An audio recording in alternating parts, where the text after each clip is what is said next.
Hi everyone, welcome back to our channel. Beck's here today to talk about the 10 books that I really want to read in 2025. My parameters for this type of video are that the books have to be physical books that are on my TBR bookshelf because I'm trying to encourage myself to read books that I already own. I've done a number of this type of video over the years, and I know a lot of people raise the number to coincide with the year, but I know me, 10 books when I read maybe 30 to 35 a year, that's a good amount. This is a good goal, so let me share the 10 that are really calling to me right now. The first book on this list is the one that I am the most excited to read. It's been calling to me for a while now, and I would have maybe even picked it up at this point if I wasn't saving it for this video, and that is The Long Way to a Small Angry Planet by Becky Chambers. I think it was 2 years ago now, I read To Be Taught If Fortunate by the same author, and I loved this book. 5 stars. It's a novella, but it packed such a punch. Set in space. This is also set in space, and I'm really feeling that kind of thing right now. This one is totally unrelated to the novella, but this is part of its own series, and I know many of you have read it, or at least read the first one. This one follows a group of people on a spaceship. It kind of seems like they're all misfits that have come together in this one place, and then they are offered this job of a lifetime where they can build this hyperspace tunnel and make a bunch of money and then live very comfortably. But of course, if they take on this job, it's going to come with certain adventures, certain things are going to happen. And yeah, I don't really know much about this other than that a lot of people love it and it's set in space, and because I had such a good time with that other Becky Chambers, I really want to pick this one up. Second, of course, I had to put a Royal Diaries entry on here. This is Isabel, Jewel of Castilla, and this takes place in Spain in 1466. I have now read 5 of these that I've managed to find at different thrift stores over the last couple of years. This is the second to last one that I currently have in my possession, and obviously it follows Isabel, and this is like her diary entries. This is more like a middle grade style novel, so usually the girls are like 12, 13 when these books are taking place, and you just sort of get to learn a little bit about what their lives might have been like at that time. It's a good starter, so if you really like who you're reading about, then you can pick up a full nonfiction biography about them. So I don't think I ever read this one when I was a kid. I remember seeing it in the library, but I don't really think I was drawn to this particular princess. So I think this will be my first time reading it, and they're all quite short. Well, not all of them, but most of them are quite short. This one is particularly short, so it'll be a really fun, fast read. This third book starts a group of nonfiction books that I have on this list.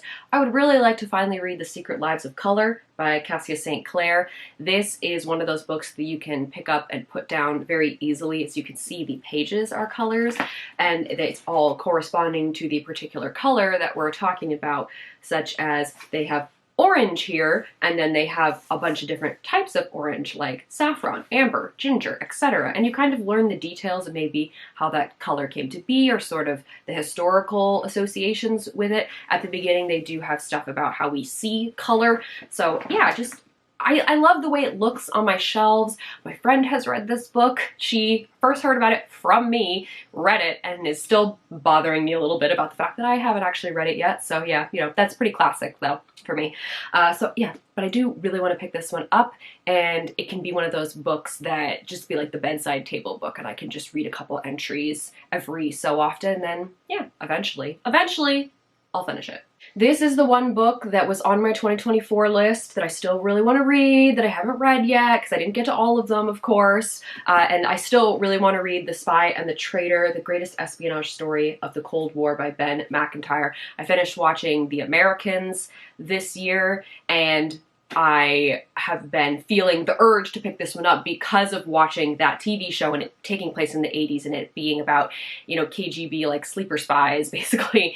And so this one is about a double agent. So he was high up as a KGB officer, but he was also reporting to MI6. And the book kicks off with him sort of giving the signal that he is ready to escape Soviet Russia. So I imagine we're going to learn a lot about him particularly, and also just how that whole espionage thing worked during the 80s, because it is still happening. They have recently arrested and traded people, at least more recently, between countries. So it's it still happens. It still happens. This is one of those books where the pages are quite thin, so it looks smaller than it actually is. It's almost 500 pages, and that is Atlantic, Great Sea Battles, Heroic Discoveries, Titanic Storms, and a Vast Ocean of a Million Stories by Simon Winchester.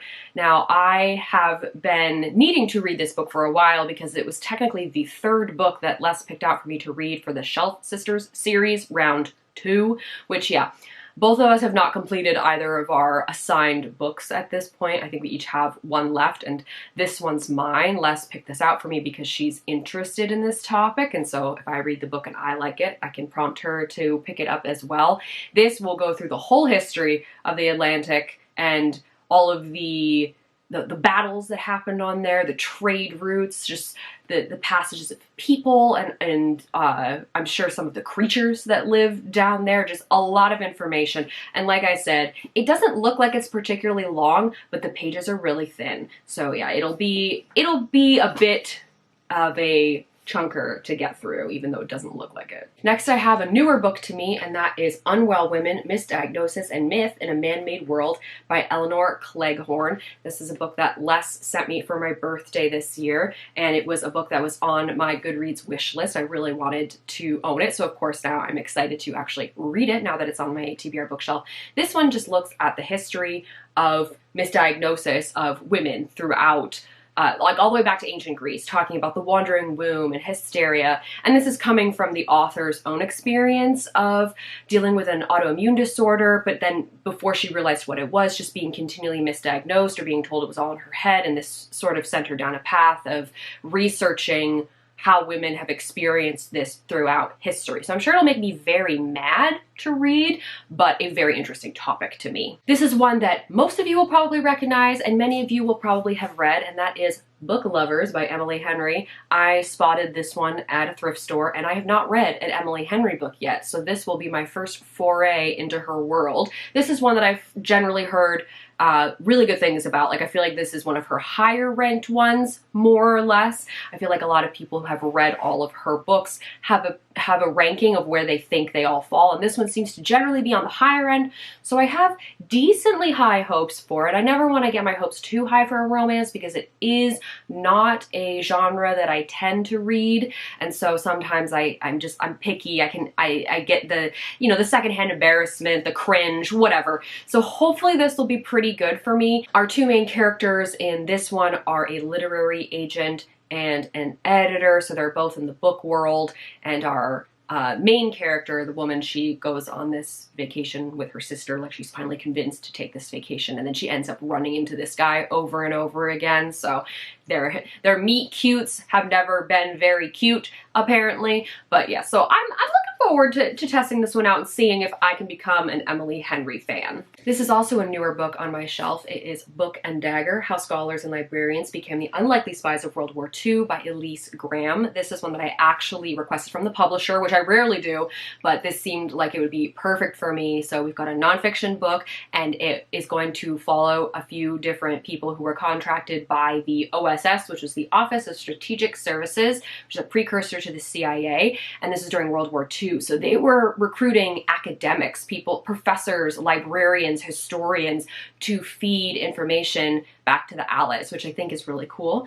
And the author is Canadian, which I always appreciate, and it says here that her grandmother actually worked in Canadian intelligence during World War II. So that's kind of a fun connection for the author to have. It kind of makes sense, like, why she would go and write this book. So very much looking forward to this one. Second to last, we have Dolls of Our Lives, Why We Can't Quit American Girl, and this has two authors, Mary Mahoney and Allison Horrocks, and they are the host of the Dolls of Our Lives podcast, which I started listening to this year while I was reading the Felicity story collection from American Girl. So I will link the video that I did where I did like a series review, a little bit of a deep dive into that whole collection. And so I listened to the podcast episodes that are associated with Felicity's stories. There were some interesting things that they brought up because these authors are historians, so they have a bit of a, you know, a bit of a different angle than I would, but they also grew up with American Girl, which I also did. So they're a little bit older than me, but we had very similar experiences in terms of experiencing the dolls and the stories in American Girl. So I thought it would be fun to read this book. I actually picked up this book before I even listened to the podcast, but I'm just very curious to see what they have to say about how American Girl has like influenced society, like pop culture and everything, because it does still exist. People are still obsessed with it. I learned that. You know, I went down like YouTube rabbit holes and everything. So there's definitely the whole, you know, American Girl community, doll community out there. So yeah, I'm looking forward to learning some new things, maybe getting some deeper dives in this than the podcast has given me so far. Finally, book number 10, the last book that I would like to try and read in 2025 is California by Edan Lepucki. I'm pretty sure this has been on one of these lists in a previous year and I didn't get to it, but the urge is back. I still want to read it. I still love this cover. It's still so gorgeous to look at. This is a post-apocalyptic book, which is why I keep coming back to it, but it's big, so I'm not picking it up. I'm not as enthusiastic about the size of it, but I love the potential content and storyline in here. We have a couple who are kind of living off on their own in the woods away from society because what is left of society after the collapse is maybe not what they want to be a part of.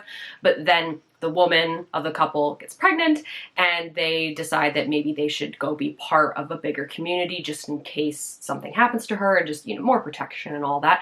But of course, then they have to join a society that is probably very paranoid based on the societal collapse and what happened. So we could have some very creepy dynamics here. And so yeah, that's what's bringing me back to it. So hopefully in 2025, I will actually read it. Okay, those are the 10 books that I would really like to read in the upcoming year. If you have read any of them, feel free to share your thoughts in the comments below, or if you're also excited about reading them, you can let me know that as well. As usual, all of our links are in the down bar. You can go check those out if you feel so inclined. Thank you all very much for watching, and I'll see you later.